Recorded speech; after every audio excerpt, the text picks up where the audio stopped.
ہوں گی۔ اللہ تبارک و تعالیٰ فرماتا ہے کہ انسان سمجھتا ہے اس کی ہڈیوں کو ہم کیسے جمع کریں گے۔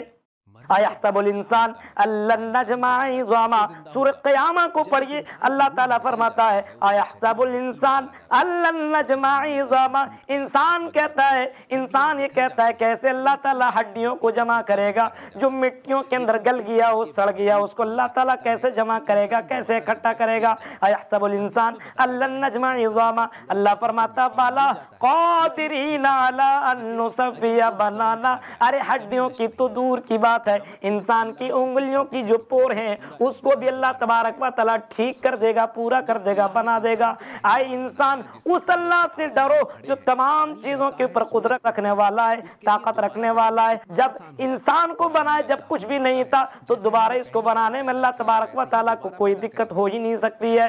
محترم ناظرین ذرا غور کیجئے، اگر یہ تصور پیدا ہو جائے اور قرآن کے اوپر ہمارا ایمان ہو جائے تو پھر انسان گناہوں سے بچنے کی کوشش کرے گا، انسان گناہوں سے دور رہے گا، انسان سوچے گا ارے مرنے کے بعد تو اللہ کے پاس جانا پڑے گا۔ لیکن آج ہم قرآن پڑھتے ہیں لیکن قرآن کے اوپر ہمارا ایمان نہیں ہے، قرآن کے اوپر ہمارا یقین نہیں ہے، بس قرآن مزے کے طور پر پڑھ لیتے ہیں، قرآن کو سن لیتے ہیں۔ میرے اسلامی ماں اور بہنوں، میرے مسلمان بھائیوں، ذرا تصور کرو کہ قرآن پڑھتے ہو لیکن قرآن کی آیتوں کے اوپر غور و فکر کیوں نہیں کرتے ہو؟ اللہ تعالیٰ فرماتا ہے اے انسان ہم تمہیں ضرور ضرور اکٹھا کریں گے، جمع کریں گے، مرنے کے بعد تم تمام لوگ قیامت کے دن میدان محشر میں تم سارے کے سارے جمع کیے جاؤ گے۔ اے انسان تم اللہ سے ڈرو، اللہ سے ڈرتے کیوں نہیں ہو؟ اقترب للناس حسابهم وهم فی غفلۃ معرضون، تمہارا حساب و کتاب کا وقت قریب آ گیا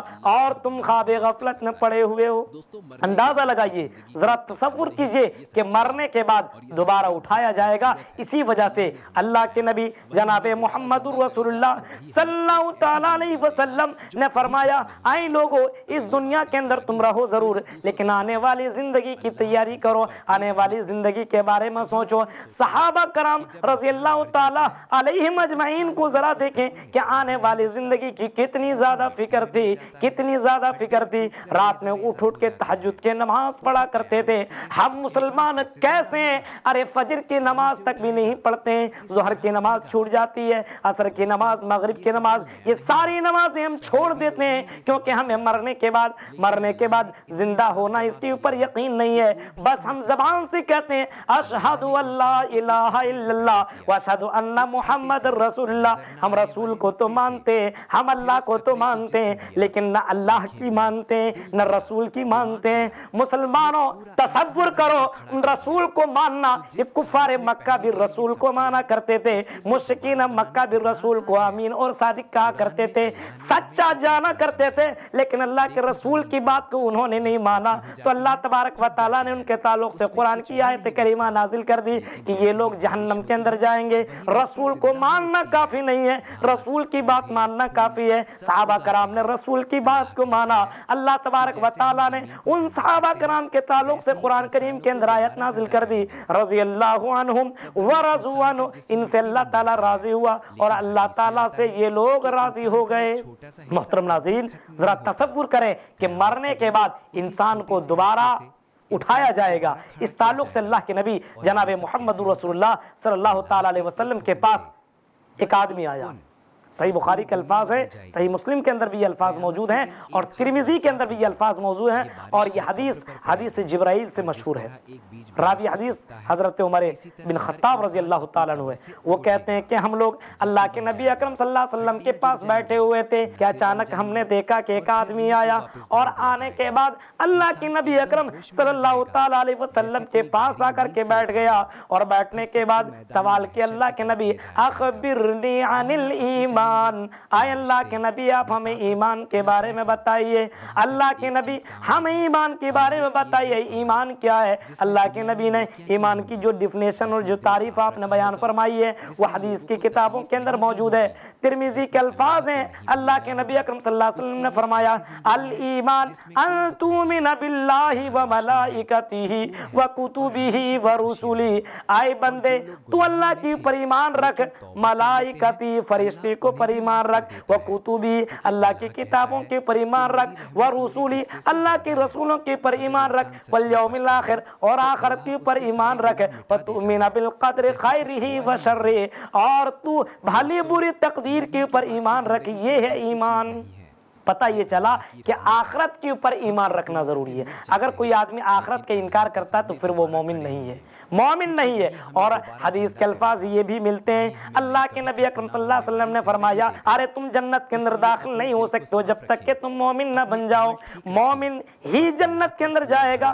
اللہ تعالیٰ قرآن کریم کے اندر فرمایا اعدت للمؤمنین، ارے جنت کا وعدہ تو اللہ تبارک و تعالیٰ نے مومنین کے لیے کیا ہے کہ مومن لوگ ہی جنت کے اندر جائیں گے۔ ذرا تصور کریں آج ہمارا ایمان کتنا کمزور ہو گیا ہے۔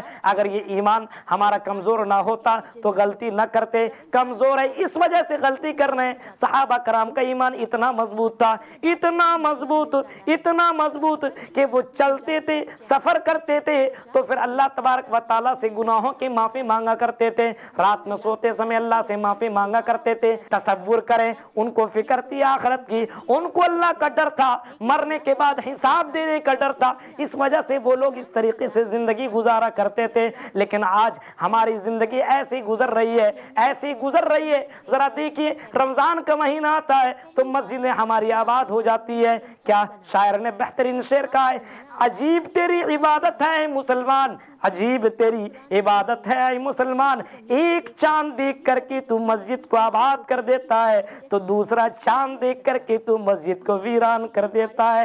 اے مسلمان تو کیسا مسلمان ہے، تمہیں تو یقین نہیں ہے، اگر یقین ہوتا تو صرف رمضان ہی میں نماز نہ پڑھتا بلکہ رمضان کے علاوہ دوسرے مہینے میں بھی تو نماز ادا کرتا۔ لیکن ذرا تصور کریں ہماری نمازیں کیسی ہوتی ہے، بس فجر، ظہر، عصر، مغرب یہ رمضان کی مہینے میں نماز ادا کر لیتے ہیں، دوسرے مہینے میں بس جمعہ کی نماز ادا کرتے ہیں۔ مسلمانوں یہ وجہ اس وجہ سے ہے کیونکہ ہم اللہ کے اوپر یقین نہیں رکھتے ہیں، مرنے کے بعد ہمارا یہ تصور نہیں ہے، ہمارا ایمان نہیں ہے کہ اللہ کے سامنے ہم کھڑا ہوں گے۔